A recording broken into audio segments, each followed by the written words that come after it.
Assalamualaikum, salam sejahtera dan selamat kembali semula ke channel Abang. Terima kasih sangat-sangat nak dengarkan cerita yang Abang nak sampaikan. Hari ini Abang dapatkan cerita melalui panggilan telefon. Ada beberapa cerita dan kebanyakan daripadanya adalah misteri yang belum lagi dipecahkan. Tapi masih lagi berkisahkan tentang kisah-kisah seram. Jadi sebelum Abang mulakan cerita, marilah kita sama-sama berdoa kepada Allah Ta'ala.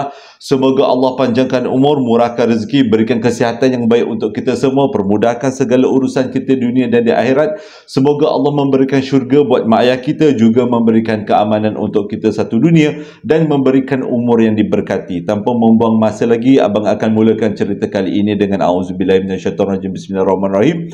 Allahumma salli ala sayyidina Muhammad wa ala ali sayyidina Muhammad.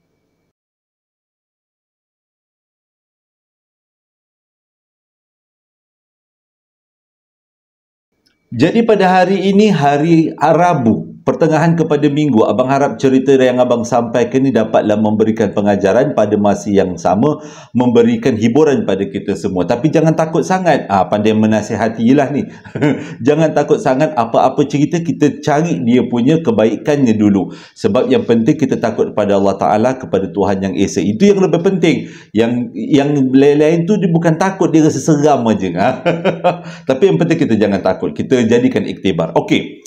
Cerita kali ini disampaikan oleh Johari. Bukanlah nama yang sebenar, tapi Abang ambil sebagai salah satu nama samaran untuk cerita kali ini. Dan dia berlaku dekat Kemaman. Untuk cerita yang pertama ni, berlaku pada tahun 1985.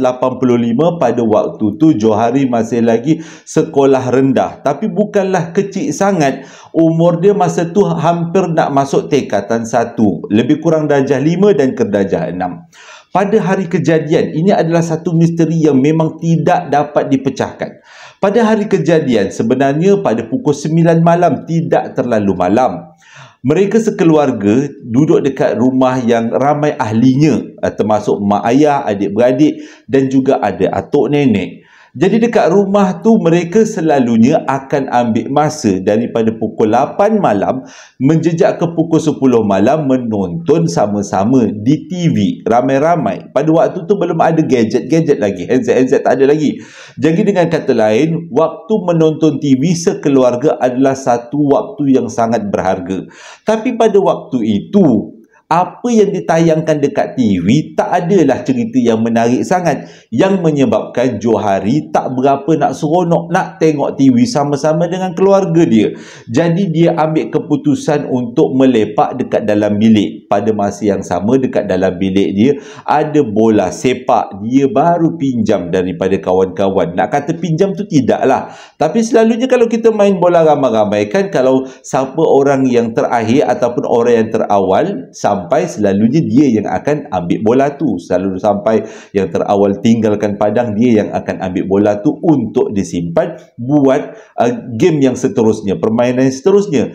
Dan pada waktu tu Johari lah yang ditugaskan untuk menyimpan bola. Disebabkan dekat TV pada waktu tu memang tak ada rancangan cerita yang bagus, dia masuk dalam bilik, duduk timbang bola, main-main bola. Sambil-sambil tu dia dengarlah ada sekali-sekala mak bapak dia, adik-beradik dia semua tergelak-gelak bila tengok TV. Dia pun tak ada rasa masalah apa pun.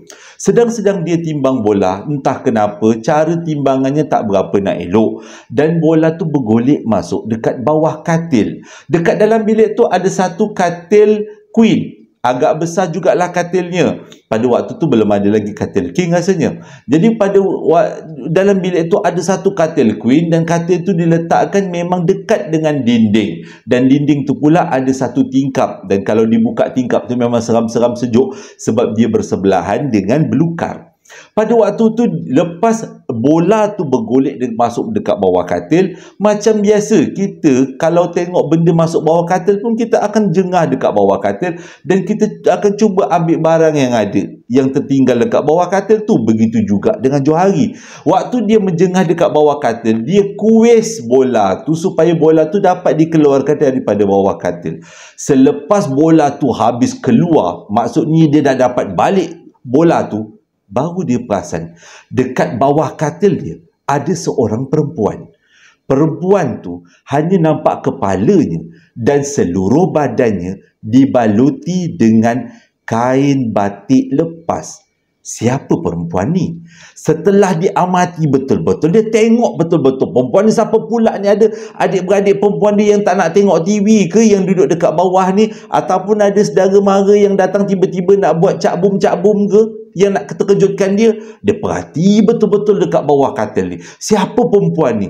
Rambutnya agak panjang, mukanya agak kepucat-pucatan sikit. Tapi yang peliknya, seluruh badan dia memang dibaluti dengan kain batik lepas daripada leher sampai ke kaki.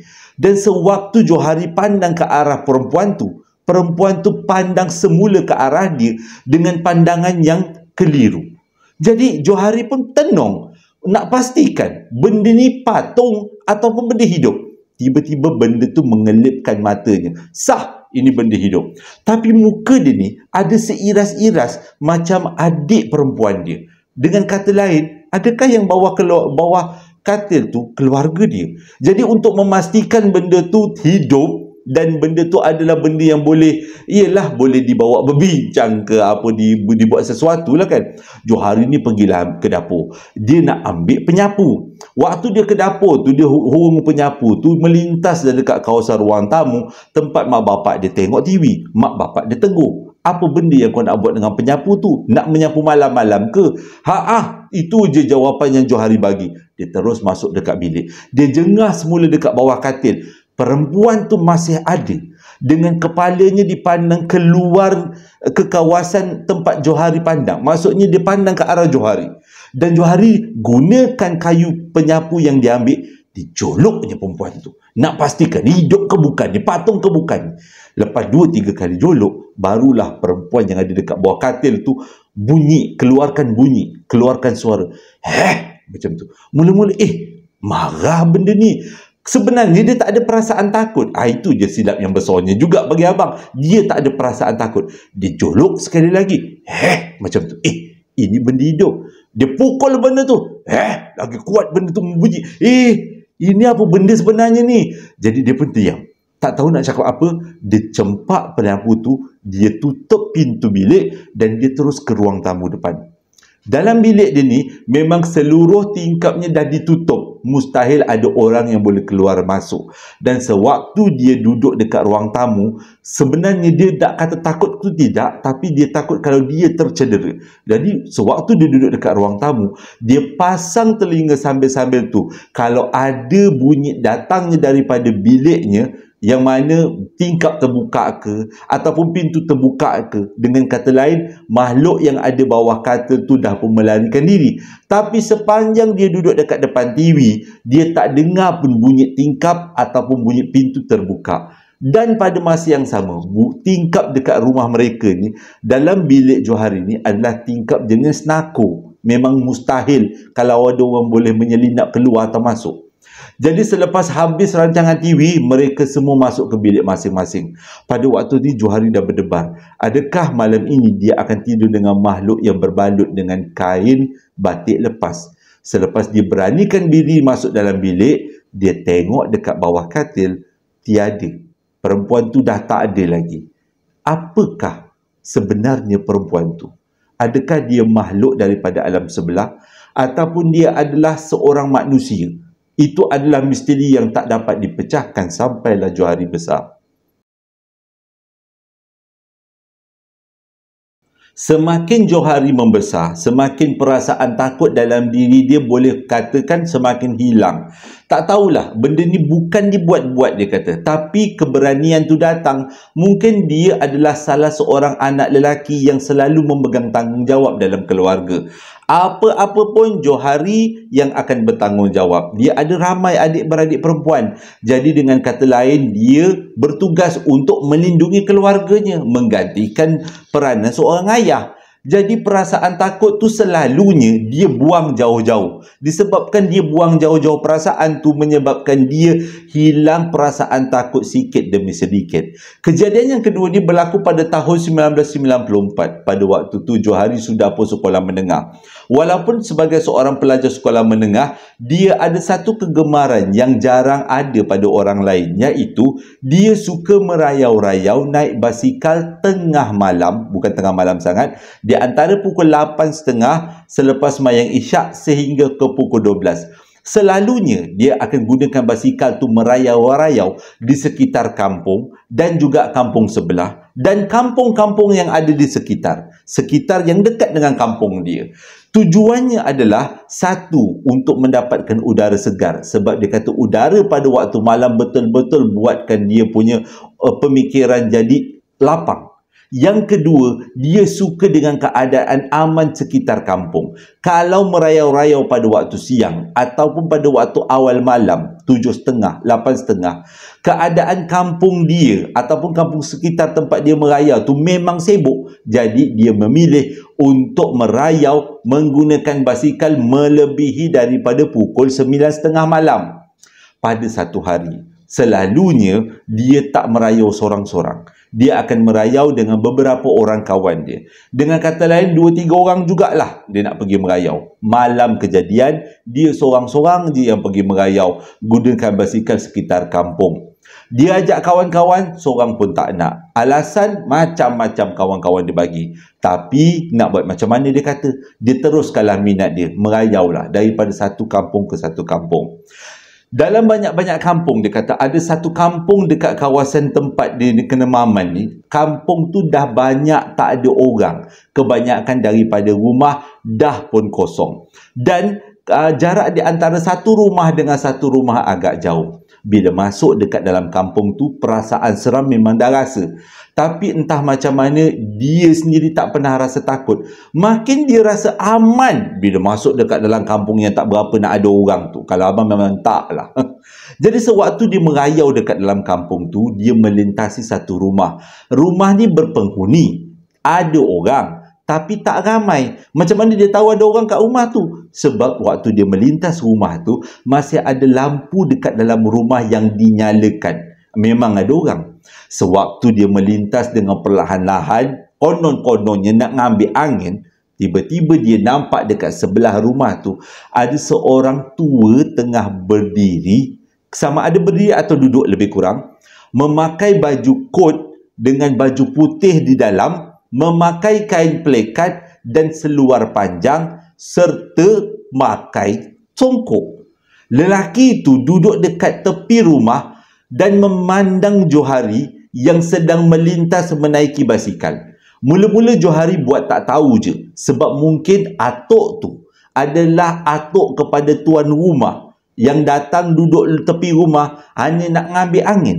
Tapi selepas dia melintas, lepas 2-3 minit, baru dia perasan mana ada orang tua yang duduk dekat luar rumah yang tak merokok, semata-mata nak ambil angin malam. Dengan pakai kot pula tu, lepas tu dengan pakai songkok, dengan pakai kain pelekat, dengan seluar besar. Pakaian tu sendiri bukan pakaian orang zaman tu. Dah tak ada orang pakai macam tu lagi. Selalunya tahun 70-an, 60-an yang pakai macam tu. Jadi Johari ambil keputusan, patah balik ke rumah tu, nak berdepan dengan atuk tu. Sampai dekat rumah tu, atuk tu masih ada lagi dekat tepi rumah.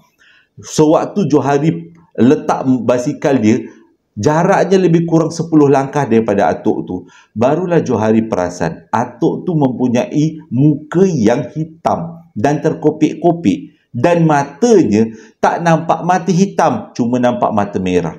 Dalam fikiran dia, ini hantu ke bukan? Mungkin atuk tu tak cukup tidur, matanya merah menyala.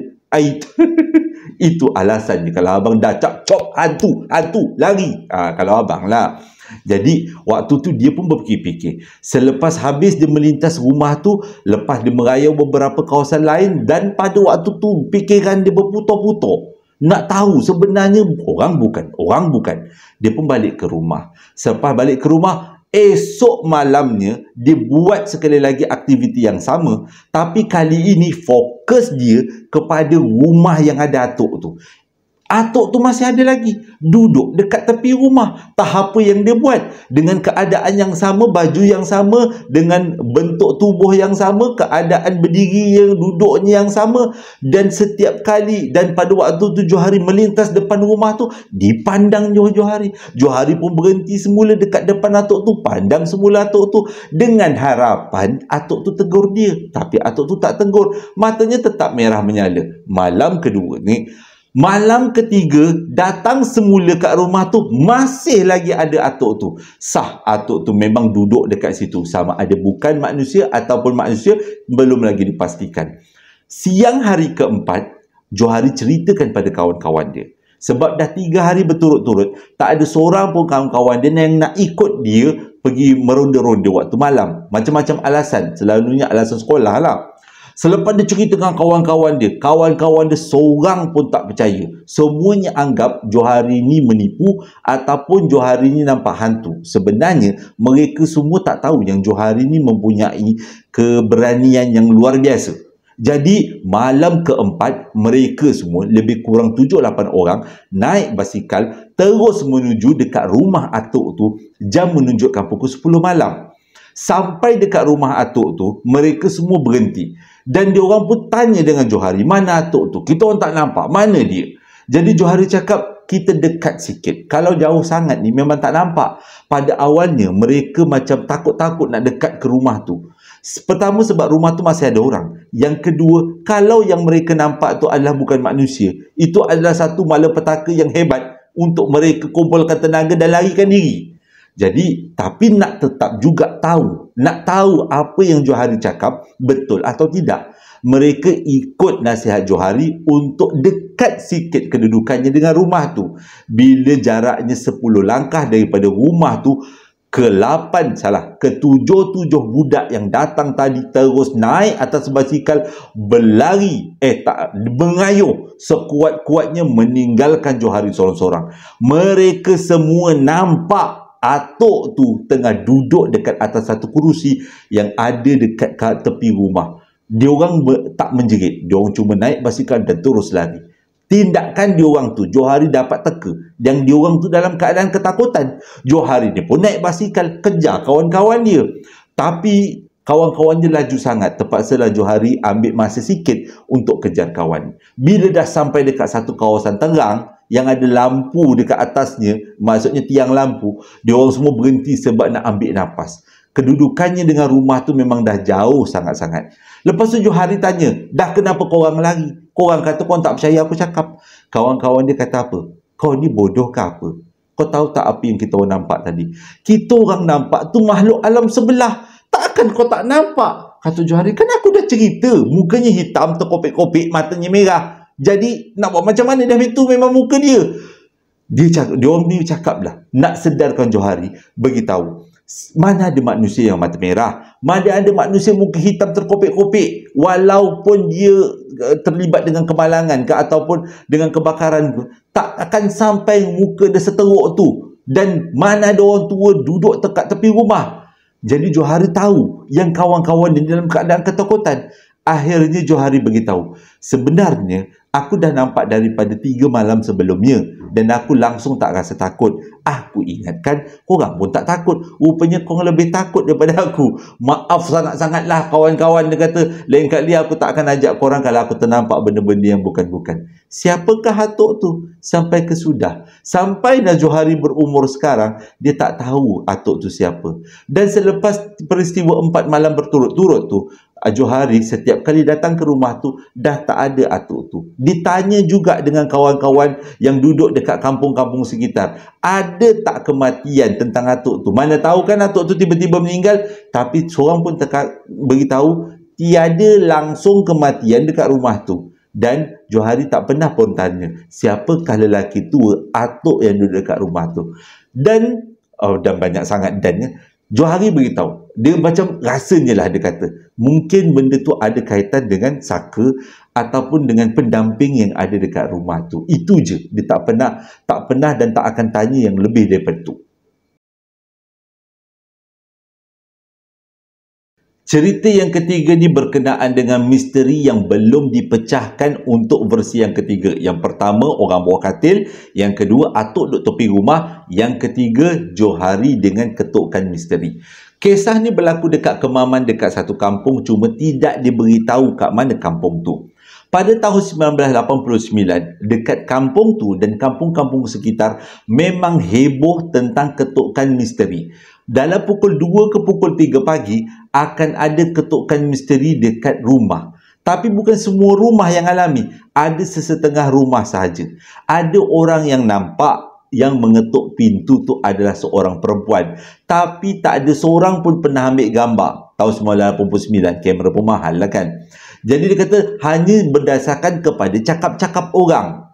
Nak jadi cerita pada satu malam. Yang ini bukan dialami oleh Johari, tapi dialami oleh abang dia. Dan abang dia menjadi saksi mata yang mengatakan ketukan tu betul-betul berlaku. Okey, pada malam tu, abang dia tengah tidur. Oh, sedap-sedap tidurlah.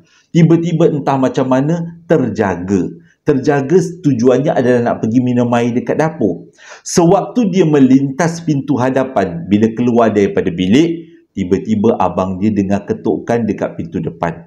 Mana ada orang mengetuk pintu rumah orang pukul 3 pagi dalam ketukan yang lemah gemala, yang tok, tok, tok macam tu. Mana ada. Kalaupun ada kecemasan, ketukan tu akan jadi sangat agresif. Ketuk, ketuk, ketuk, ketuk, macam tu lah kan. Buka pintu, ni ada banjir. Macam tu lah. Tapi ni ketukannya sangat sentimental. Tuk, tuk, tuk, macam tu. Tapi ketukan tu datangnya berulang-ulang. Mula-mula abang dia nak abaikan aja. Mungkin ekor cicak ataupun mungkin burung yang duk mematuk-matuk mungkin. Tapi disebabkan ketukan tu berulang-ulang, dia akan mengganggu juga. Jadi sebelum pergi ke dapur, si abang ni pergilah ke depan, selak langsir nak tengok siapa yang ketuk tu. Apa yang dia nampak dekat depan pintu adalah seorang perempuan dengan separuh tidak berpakaian. Bukan tidak berpakaian, separuh aurat lah. Kita panggil separuh aurat. Rambutnya panjang. Yang peliknya, seluruh badan dia ditumbuhi dengan benda berwarna hitam macam tai lalat tapi lebih besar. Jadi si abang ni tadi tengok je dekat depan, dekat melalui tingkap. Perhatikan, rupanya perempuan ni yang mengetuk pintu. Tak, bukan seminit, 2 minit, nak dekat 10 minit, perempuan ni tak juga berganjak daripada situ. Tetap juga dia ketuk. Jadi bila dah lama sangat, si abang ni dah rasa tak sedap hati. Dia rasa ini bukan manusia. Dia pun nak masuk tidur. Nak masuk ke bilik, tak jadi nak minum. Jadi dia tutuplah langsir slow-slow. Entah macam mana takdirlah. Waktu dia nak tutup langsir tu, dia tersenggol sesuatu menyebabkan, yang dia tersenggol tu adalah meja, yang menyebabkan meja tu bergerak dan berbunyi. Sebab rumah papan kan, krek macam tu.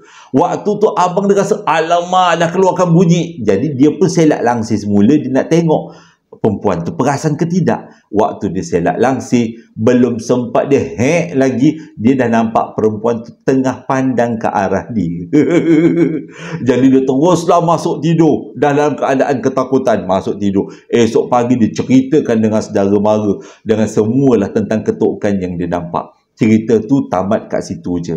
Selepas puluhan tahun, tahun 2022, satu hari Johari balik kampung. Dia dengan keluarga dia, anak-anak dia, isteri dia, semua dia bawa balik kampung. Abang dia masih lagi tinggal dekat kampung tu, tapi bina rumah sebelah rumah pusaka, rumah lain. Pada malam tu, Johari tak terfikir pun apa-apa. Dalam lebih kurang pukul 2-3 pagi, lupa abang nak beritahu, malam tu anak sulung Johari minta nak tidur rumah Pak Long dia, rumah abang Johari yang duduknya dekat rumah sebelah. Jadi pada pukul 2-3 pagi, waktu tu Johari nak pergi minum.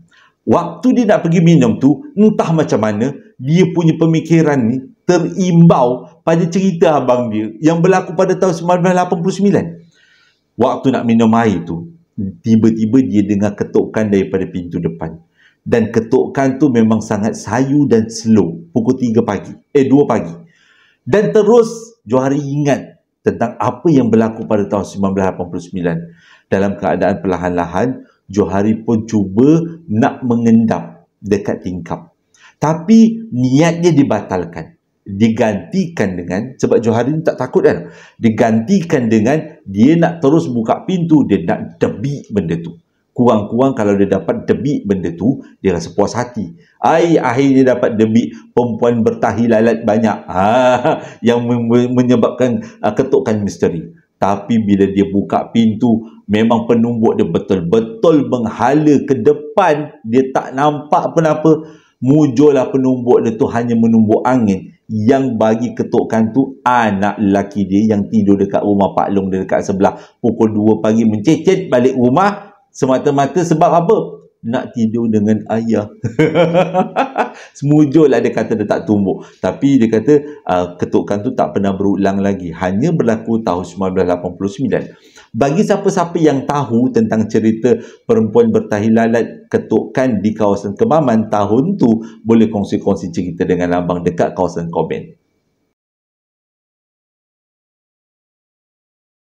Untuk cerita yang keempat ni adalah penutup kepada cerita misteri yang tak dapat dirungkai, dipecahkan. Pada tahun 1999, Johari berpindah ke Kuala Lumpur, dapat kerja dekat sana. Umur baru 20 tahun pada waktu tu, dapat kerja tanam tiang meter kereta, meter untuk parking. Bukan meter kereta, meter untuk parking. Tapi baguslah dia kata sebagai permulaan untuk hidup, menimba pengalaman. Dan mereka telah ditempatkan dekat satu rumah sewa. Waktu bekerja pada waktu tu adalah bermula daripada 8 malam menjejak pukul 7 pagi. Sebabnya mereka tak boleh kerja siang sebab keadaan dekat Kuala Lumpur sangat sibuk. Kalau tengah-tengah siang tu, time tu lah orang nak parking, time tu lah nak tanam tiang untuk meter, jadi huru-hara. Bos arahkan mereka semua tanam tiang pada waktu malam. Nak jadi cerita, pada waktu kejadian, Johari tiba-tiba tak sihat, sakit. Jadi dia tak dapat nak pergi kerja.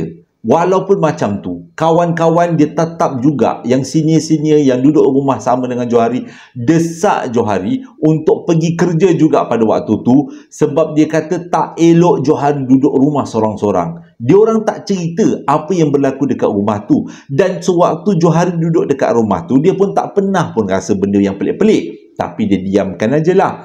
Kawan-kawan dia, abang-abang senior paksa dia untuk keluar daripada rumah. Kalaupun kata tak nak datang bekerja, duduklah dekat mana-mana, duduk dekat dengan kita orang, dekat kawasan office, tidur dekat situ, jangan tidur dekat rumah. Tapi Johari berkeras juga. Dia kata dia nak tidur kat rumah. Tak larat dia nak bergerak, dia kata. Jadi lepas kawan-kawan dia pergi, Johari pun sambung tidur. Lebih kurang pukul 3 pagi. Waktu tu Johari tiba-tiba rasa kering tekak. Biasalah kita demam kan. Dia pun bangunlah nak pergi ambil air dekat kawasan dapur, keluar daripada bilik. Sewaktu dia keluar daripada bilik, dia nampak ada sesuatu yang duduk dekat atas kerusi. Dia perhatikan betul-betul, dan apa yang dia nampak adalah gula-gula yang tengah duduk dekat atas kerusi. Barulah Johari faham kenapa kawan-kawan dia semua tegah dia untuk tinggal dekat rumah sorang-sorang. Ada engkau rupanya.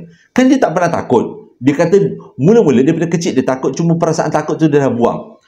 Waktu dia nampak gula-gula tu, ada dua je dalam pemikiran dia. Adakah ini orang atau bukan? Yang pertama. Yang kedua, orang selalu cakap kalau makhluk alam sebelah ni, dia punya fizikal dia macam angin ataupun macam asap.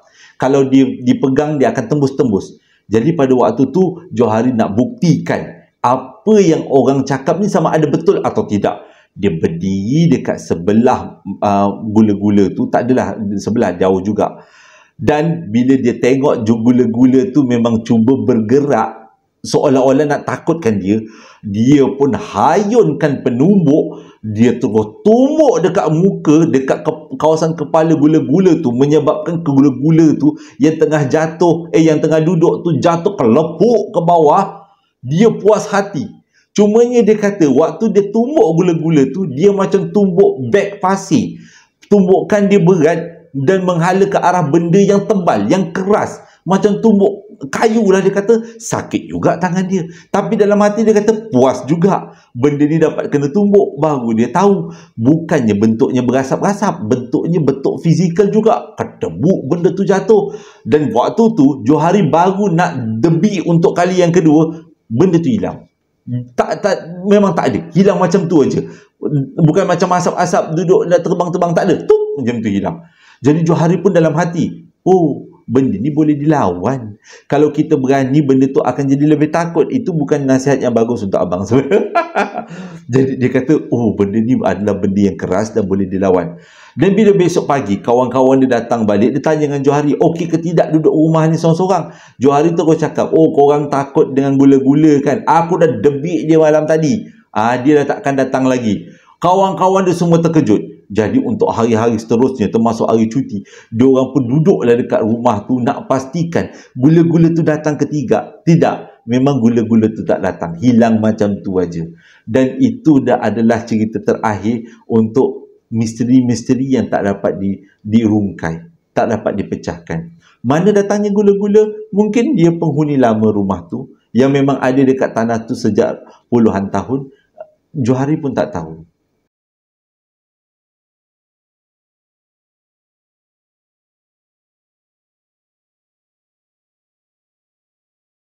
Terima kasih sangat-sangat sudah dengarkan cerita abang. Abang sampaikan cerita ini tentang pengalaman Johari. 4 cerita yang tak dapat dipecahkan misterinya dan boleh kita jadikan iktibar untuk setiap cerita dan juga hiburan-hiburan waktu nak buat kerja tengah boring-boring kan. Abang harap-haraplah. Terima kasih sangat-sangat sudah dengarkan cerita abang. Hari ni tak ada ucapan-ucapan. Ucapan-ucapan abang akan buat hari Khamis nanti. Nanti kalau abang aja, abang buatlah video pada hari Sabtu pula. Nak cover hari Senin sebab hari Senin tak buat cerita kan. Terima kasih sangat-sangat yang dengarkan cerita abang tanpa jemu, yang menghantarkan cerita, yang Johari menghantarkan cerita. Terima kasih sangat-sangat. Hingga berjumpa lagi hari Khamis besok. Assalamualaikum warahmatullahi wabarakatuh.